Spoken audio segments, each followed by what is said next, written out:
Good morning students. Last class में हमने GST के बारे में थ्योरेटिकल पोर्शन देखा था और उसकी कुछ जर्नल एंट्री देखी थी कि जीएसटी में अपन जर्नल एंट्री कैसे करेंगे। आज हम उसके ऊपर एक एग्जांपल देखते हैं। एग्जांपल नंबर 4 जो इंग्लिश मीडियम वाली बुक है उसमें तो पेज नंबर 69 पर है और हिंदी मीडियम वाली बुक पर है ये पेज नंबर 74 पर। ठीक है, एग्जाम्पल नंबर 4 क्या दिया हुआ है? Record necessary journal entry. हमें क्या करनी है? जर्नल एंट्री रिकॉर्ड करनी है, रोजनामचा बनाना है। Assuming CGST 5% and HGST 5%। हमें सीजीएसटी की रेट दी हुई है 5% एंड एचजीएसटी की भी रेट दी हुई है 5%। वैसे अगर 10% भी देता तो हम बराबर इक्वली डिस्ट्रीब्यूट कर लेते, 5% सीजीएसटी को सेंट्रल को और 5% ही स्टेट को। And all the transaction are occurred within Delhi. और जितने भी ट्रांजेक्शन हुए हैं, ये जो भी लेन देन हुए वो कहाँ पर हुए हैं? दिल्ली में हुए हैं। क्या दिया हुआ है? फर्स्ट ट्रांजेक्शन है Sovit bought goods 1 lakh on credit, कि सोवित ने 1 लाख रुपए का माल क्रेडिट पर खरीदा, मतलब उधार खरीदा। और हम क्या बना रहे हैं? जनरल। वही जनरल वाला वो बन जाएगा परफॉर्मा। फर्स्ट हो जाएगा डेट का कॉलम, सेकंड अपन का पर्टिकुलर का, next column LF ledger folio, जिसे हिंदी में लिख लेना वही पृष्ठ संख्या। एंड नेक्स्ट कॉलम हो जाएगा हमारा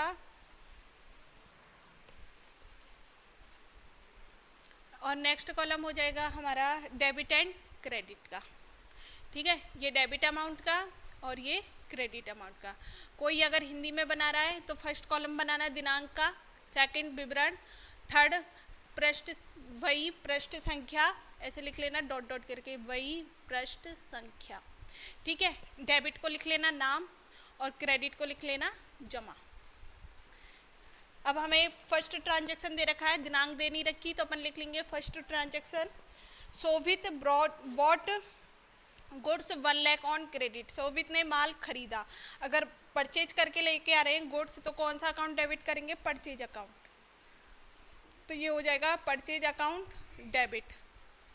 ठीक है, उधार माल खरीद रहे हैं और साथ में कल मैंने बताया था आपको अगर परचेज अकाउंट डेबिट करेंगे साथ में हमें एचजीएसटी और सीजीएसटी भी पे करना है।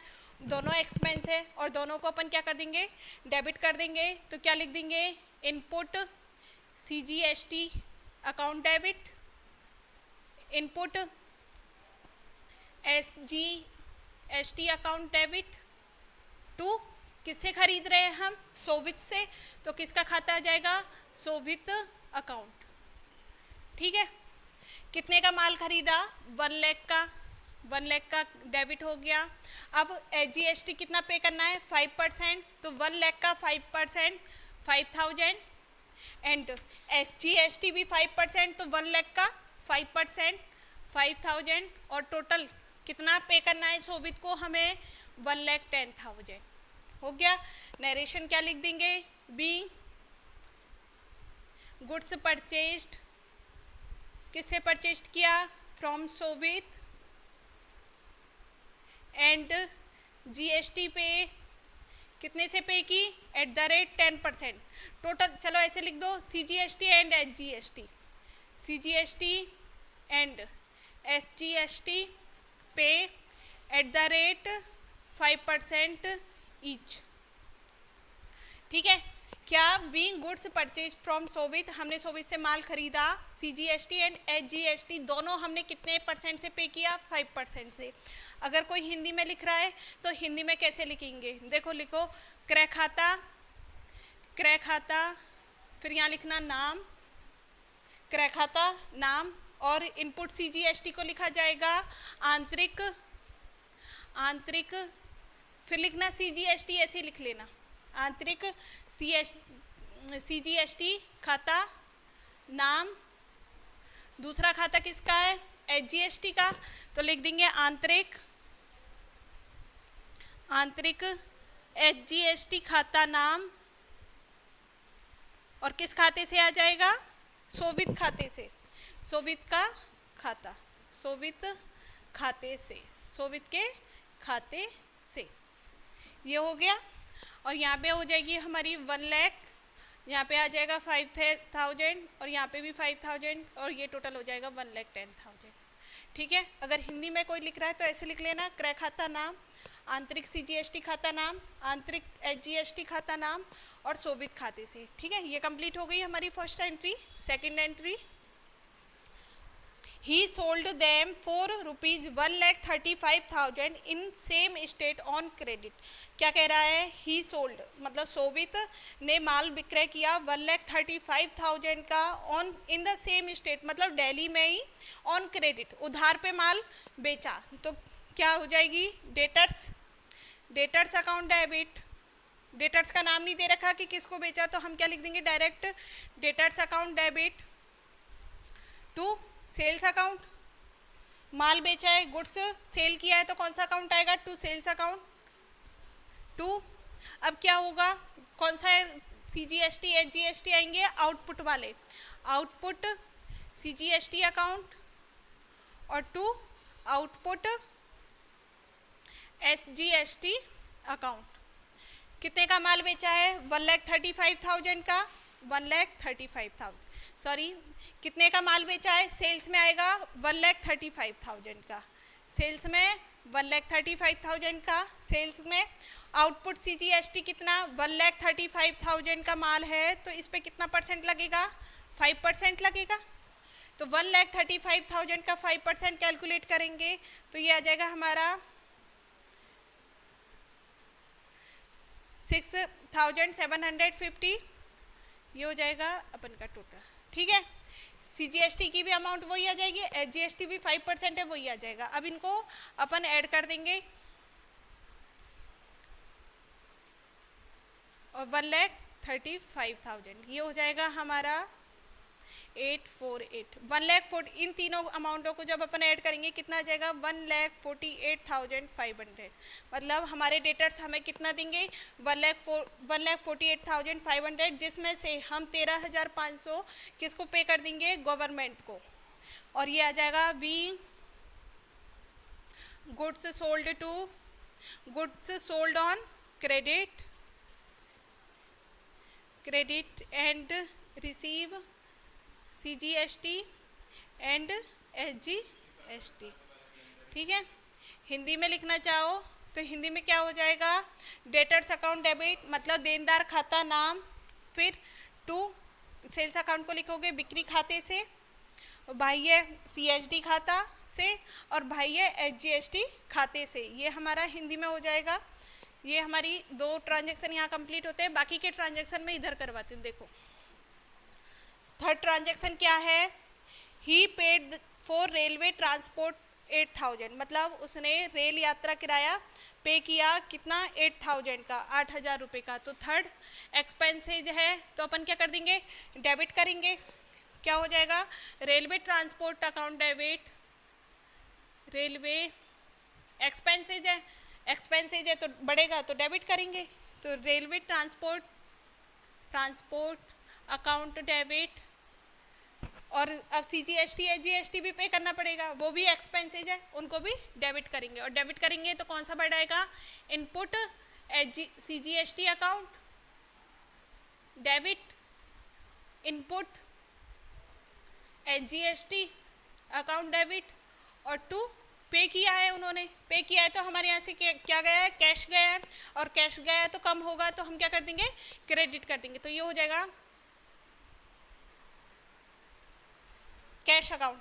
ये हो जाएगा ट्रांसपोर्ट कितना पे किया है, 8,000, तो यहाँ लिखा जाएगा 8,000। और 8,000 पे कितना परसेंट पे कर रहे हैं अपन, 8,000 का 5%। CGST कितना पे करना पड़ेगा, 8,000 का 5%, तो ये हो जाएगा हमारा 400। और HGST की भी अमाउंट कितनी हो जाएगी, 400, और ये हो जाएगा 8,800। और अपन का नरेशन क्या हो जाएगा, being transport expenses is paid. ठीक है, फोर्थ ट्रांजेक्शन अगर हिंदी में लिखना चाह रहे हो तो लिखो रेल किराया खाता नाम, आंतरिक CSD खाता नाम, आंतरिक HGST खाता नाम, किस खाते से, रोकड़ खाते से, और अमाउंट ऐसे ही आ जाएगी। और हिंदी में लिख देंगे रेल यात्रा किराया चुकाया। फोर्थ है he bought computer printer for 10,000, उसने कंप्यूटर प्रिंटर खरीदा कितने का, 10,000 का कंप्यूटर प्रिंटर खरीदा है। कंप्यूटर प्रिंटर क्या है, असेट्स है। अगर हमारे बिजनेस में असेट्स आती है, इंक्रीज होती है तो डेबिट हो जाएगी, ये हो जाएगा computer printer account debit. Assets बढ़ रही है तो debit, computer printer account debit. अगर उसी स्टेट में अपन ट्रांजैक्शन कर रहे हैं फिर हमको ये पे करने पड़ेंगे HGST एंड CGST। तो लिखो input CGST account debit, input HGST account debit to printer खरीदा है। अब इसमें ये तो नहीं दे रखा उधार खरीदा है या फिर कैसे खरीदा, तो अपन क्या सोचेंगे, कैश से किया है, टू कैश अकाउंट। हमारे यहाँ से कैश कम होगा तो हम क्रेडिट कर देंगे। कितने का खरीदा, 10,000 का खरीदा। 10,000 का 5% CGST पे करेंगे, कितना हो जाएगा, देखो निकालो, 10,000 और 10,000 का 5% कितना हुआ अपन का, 500। ये हो जाएगा 500 HGST, 500 CGST, टोटल अमाउंट कितनी हो जाएगी, सॉरी 11,000, कितनी हो जाएगी 11,000। और क्या लिखेंगे, बीइंग कंप्यूटर प्रिंटर्स परचेज्ड, खरीदा या फिर बॉट। हिंदी में कैसे लिखेंगे, कंप्यूटर प्रिंटर खाता नाम, आंतरिक CST खाता नाम, आंतरिक HGST खाता नाम, रोकड़ खाते से, और अमाउंट यही आ जाएगी। और हिंदी में नरेशन क्या हो जाएगा, कंप्यूटर प्रिंटर खरीदा। और last entry paid postal charges 2,000, अपन ने पोस्टल चार्ज मतलब डाक टिकट वे पे किया है, कितने रुपए का, 2,000 का। एक्सपेंसेज है, अगर एक्सपेंसेज इंक्रीज होते हैं तो अपन डेबिट करते हैं, तो लिख दो डेबिट कर दो, postal charge account debit, postal charge account debit. अब साथ में हमें HGST एंड CGST भी पे करना पड़ेगा तो उनको भी लिखो, input CGST account debit, input HGST account debit to पे किया है, टू कैश, हमारा कैश बैलेंस कम होगा इसलिए हमने क्रेडिट कर दिया। कितना है ये, 2,000 का फिर निकालो 5%, देखो ये 2,000, इसका 5% ऐसे निकालेंगे, 2 0 से 2 0, ये हो गया 100, ये यहाँ पर 100, यहाँ पर 100, और टोटल कितना पेमेंट करना पड़ेगा, 2,200। और नरेशन क्या हो जाएगा, बीइंग पोस्टल चार्जेज पेड। और हिंदी में कैसे होगा, डाक टिकट व अकाउंट, सॉरी डाक टिकट खाता नाम, आंतरिक CST खाता नाम, आंतरिक बाह्य खाता आंतरिक HGST खाता नाम, रोकड़ खाते से, ये सेम हो जाएगा। और हिंदी में आ जाएगा डाक टिकट चुकाए। ये एंट्री होने के बाद एक हम फाइनल एंट्री डालेंगे। फाइनल एंट्री किसकी, हमारा जितना भी GST बना हम उसको सेट ऑफ करेंगे कि हमें इतना तो रिसीव हुआ और इतना पे किया। देखो फर्स्ट एंट्री में हमने क्या किया है, GST पे किया है, हम पे कर रहे हैं तभी तो हमने डेबिट किया। फिर सेकंड एंट्री में हमको GST रिसीव हो रहा है, GST क्या हो रहा है, रिसीव हो रहा है। और नेक्स्ट एंट्री में भी हम पे कर रहे हैं, इनपुट आ रहा है, लास्ट इसमें भी पे किया है और इसमें भी पे किया है। तो अब हम इसको सेट ऑफ कर देते हैं, कैसे, ये जो हमने क्रेडिट किया है इसको हम डेबिट कर देंगे, सेट ऑफ करने के लिए जस्ट अपोजिट कर देंगे। जो हमने क्रेडिट किया है इसको क्या कर देंगे, डेबिट। तो क्या करेंगे, आउटपुट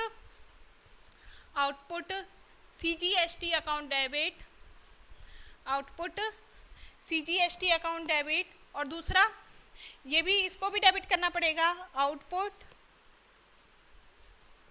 HGST अकाउंट डेबिट, ठीक है, to input CGST account, to input CGST account और टू इनपुट HGST अकाउंट, ठीक है। तो ये हो जाएगा हमारा GST की अमाउंट हो जाएगी 6,750। अब इसमें ये देखो इनपुट, जितना भी इनपुट CGST है उनका टोटल करेंगे। ये रहा इनपुट CGST अकाउंट 5,000 इसमें आउटपुट है, ये नहीं लेंगे, 5,000 प्लस ये वाला CGST 400, तो 5,400। फिर ये रहा अपन का 500, देखो पहला आया 5,000 यहाँ से, फिर दूसरा 400 यहाँ से 400 लिख देंगे, तीसरा इनपुट CGST 500 एंड नेक्स्ट हमारा 100, ये रहा 100, ठीक है। तो ये हो जाएगा हमारा 0 0, ये हो गया 6000। CGST की अमाउंट कितनी हो गई 6000, एंड इतना ही हमारा क्या होगा HGST, क्योंकि सेम HGST है हमारा, और इतना ही क्या हो जाएगा HGST 6000। लेकिन यहाँ देखो जो आउटपुट वाला GST था उसका टोटल था 13500, और ये है हमारा जो इनपुट वाला है इसका है हमारा 12000। तो हमारा कितने का डिफरेंस आ रहा है 1500। हमारी एंट्री भी तो बराबर होनी चाहिए, डुअल एस्पेक्ट भी तो बराबर होना चाहिए। तो हम यहाँ पर एक और अकाउंट लिख देंगे, कौन सा, electronic cash ledger account, electronic cash ledger account. कितने से आ जाएगा, जो बैलेंस अमाउंट है कितने की 1500 रुपये की। और हम नरेशन में क्या लिखेंगे, we GST amount set off, ठीक है। ये हमारा एग्जाम्पल यहाँ पर कंप्लीट होता है। नेक्स्ट क्लास में हम नेक्स्ट एग्जाम्पल कंप्लीट करेंगे।